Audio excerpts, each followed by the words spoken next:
अचानक बजी फ़ोन की घंटी से श्वेता उठ गई। फ़ोन उठाया तो शायद रॉन्ग नंबर था। बाहर बालकनी में आकर देखा तो शाम के 6 बज रहे थे। उसने किचन में जाकर अपने लिए चाय बनाई और चाय का कप लेकर आराम से कुर्सी पर बैठ गई।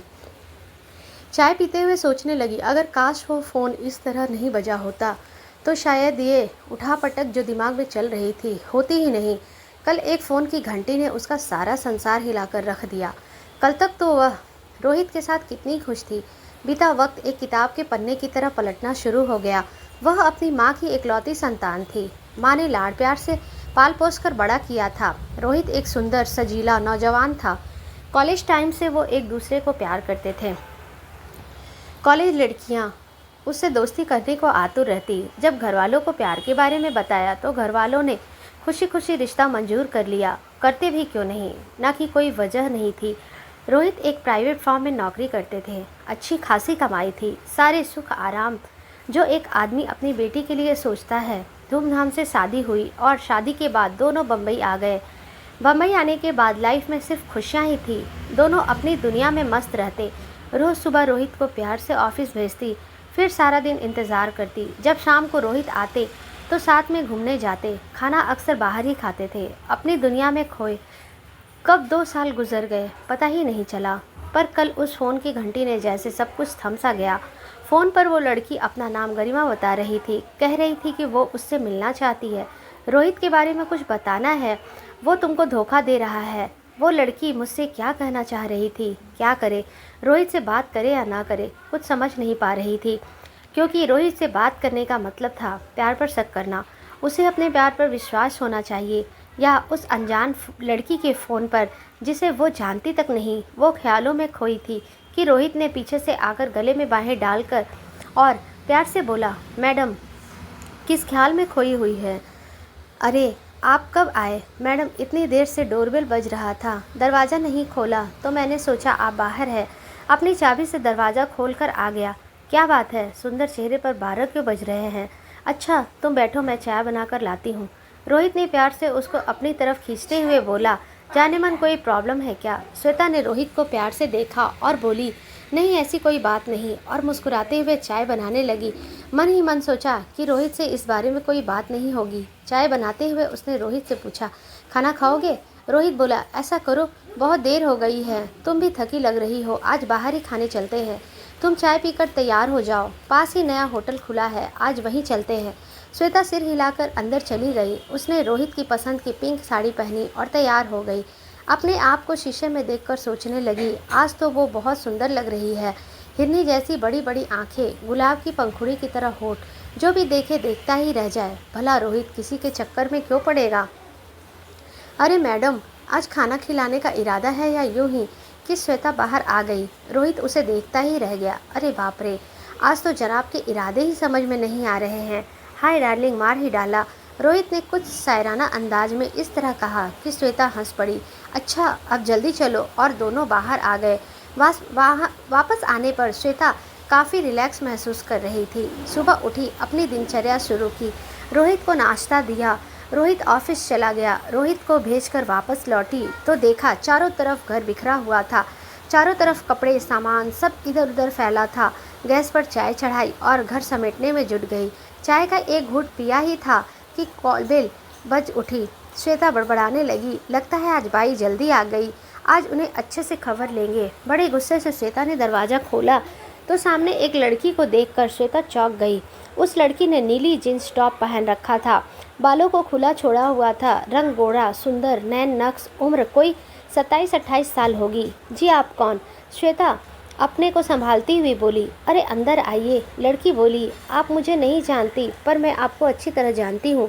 आप रोहित की पत्नी हैं। श्वेता है, मैंने ही आपको फ़ोन किया था। इतना सुनते ही श्वेता के होश उड़ गए और चेहरा लाल हो गया। लगभग चिल्लाती हुई बोली, तुम्हारी इतनी हिम्मत कि तुम मेरे घर तक आ गई, इसी समय बाहर जाओ। लड़की बोली, मेरी बात तो सुनिए, फिर मैं खुद ही चली जाऊंगी।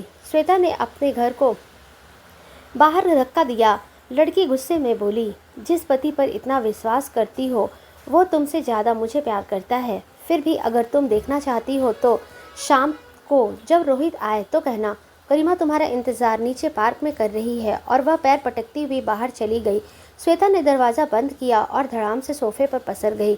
उस लड़की की आत्मविश्वास देखकर यही लग रहा था कि वो सच कह रही है। श्वेता सोचते ही अंदर तक कांप गई थी। कहीं यह सच हुआ तो क्या करेगी? क्या यूं ही सब खत्म हो जाएगा? वो रोहित के बिना एक पल भी नहीं रह सकती। क्या वो रोहित को माफ़ कर पाएगी? सोचते सोचते न जाने कब आंख लग गई, पता ही नहीं चला। डोरबेल बज रही थी तो घबरा गई। दरवाजे पर काम वाली बाई खड़ी थी। क्या मेम साहब, कितनी देर से आपको आवाज़ लगा रही हूँ। बड़बड़ करती काम में लग गई। श्वेता किचन में गई पर कुछ करने का मन ही नहीं किया। अनमने मन से बाहर आकर अखबार उठा लिया, पर मन तो नहीं हो रहा था कि जिसकी एक मुस्कुराहट पर जान देने को तैयार रहता, वो उसको धोखा कैसे दे सकता है। फिर खुद ही सोचने लगी, ऐसा हो ही नहीं सकता। मुझे अपने प्यार पर शक नहीं करना चाहिए। ऐसा लगा कि अभी कल ही की तो बात थी जब रोहित उससे दोस्ती करने के लिए कितने जतन करता था। बस स्टॉप से कॉलेज तक पीछा करता, कभी उसकी सहेली से दोस्ती का बहाना करता। दोनों एक कॉलेज में ही, वह आर्ट की और वो साइंस स्टूडेंट था। रोहित बहुत कोशिश करता और वो थी कि घास ही नहीं डालती थी। पर एक दिन कुछ ऐसा हुआ कि वो और उसकी माँ मंदिर जा रहे थे। उस दिन काफ़ी तेज़ बारिश हो रही थी। अचानक रोड पार करते समय माँ गाड़ी से नीचे आ गई। तभी अचानक रोहित कहीं से आ गया, माँ को उठाया और अस्पताल तक ले गया। जब तक माँ को होश नहीं आ गया वो वहीं रहा। धीरे धीरे हम मिलने लगे। मुलाकातें प्यार में कब बदल गई पता ही नहीं चला। एक दिन पार्क में उसकी गोद में सर रखकर लेटे हुए पूछा कि उस दिन तुम कहाँ कैसे आ गए। रोहित हंसते हुए बोला, मैडम आपका पीछा करते हुए पहुँच गए। मैंने बड़े प्यार से अपनी आँखों में आँखें डालकर पूछा, क्या सचमुच इतना प्यार करते हो?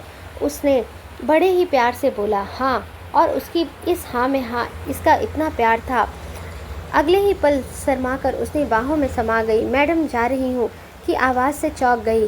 ठीक है तुम चलो, मैं आती हूँ। बाई के जाने के बाद पता नहीं क्यों आज मैंने दरवाज़ा कुछ ज़्यादा ही ध्यान से बंद किया। नहाने गई, पूजा की और मन की मन संकल्प किया कि ये सब झूठ है, पर फिर भी मन के किसी कोने में डर था।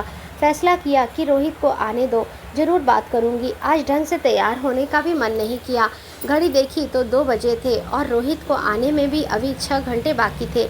ये घंटे 6 साल की तरह लग रहे थे। फिर उसने सोचा, चलो क्यों न थोड़ी देर सहेली के घर जाती हूँ, शायद अच्छा लगे।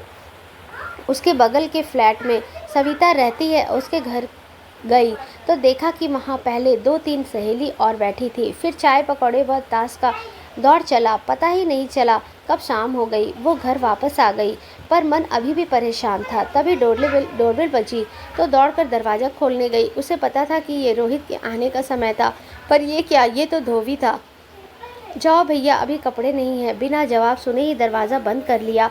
वो वापस जाने के लिए मुड़ी ही थी कि रोहित आ गया। रोहित आते ही बोला, श्वेता जल्दी चाय बनाओ, सर दर्द हो रहा है। आज ऑफिस में बहुत काम था, तुम चेंज कर लो, मैं चाय बनाती हूँ। श्वेता बोली। चाय बनाते हुए उसने सोचा, चाय के बाद रोहित से बात करूँगी। रोहित ने चाय पी और बोला, अब अच्छा लग रहा है। सुनो, आप किसी गरिमा को जानते हैं क्या? वो आज आपके घर आई थी, कह रही थी कि आप उसे। क्या गरिमा आई थी? रोहित ने पूछी। पूरी बात सुने बिना ही पूछा। श्वेता ने कहा, हाँ वो नीचे पार्क में आपका इंतज़ार कर रही है। क्या? रोहित सीधे ही सीढ़ी की तरफ भागा। अरे सुनो तो। पर रोहित चला गया। उसका मतलब वो लड़की सच कह रही थी। आज पहली बार ऐसा हुआ, रोहित ने मेरी पूरी बात सुनी नहीं। उसे लगा अब जीने का क्या फ़ायदा, और गुस्से में अपने कमरे में इधर उधर कुछ ढूंढने लगी। सारा सामान यहाँ वहाँ फेंकने लगी। इतनी देर में रोहित की आवाज़ आई, श्वेता जल्दी बाहर आओ, तुमने किसी से मिलाना है। श्वेता गुस्से से मुंह फुलाए बाहर आई। इससे पहले वो कुछ कहती, रोहित बोला, श्वेता ये है मेरी प्यारी छोटी बहन गरिमा है, और ये मेरे मामा की बेटी है। हमारी शादी के समय ये विदेश में थी। बचपन से ये हम दोनों अच्छे दोस्त थे। ये छोटी है पर एहसान बड़े किए हैं। और गरिमा ये है तुम्हारी भाभी श्वेता। अरे आप लोग आराम से बैठो। गरिमा मैं अभी आता हूँ।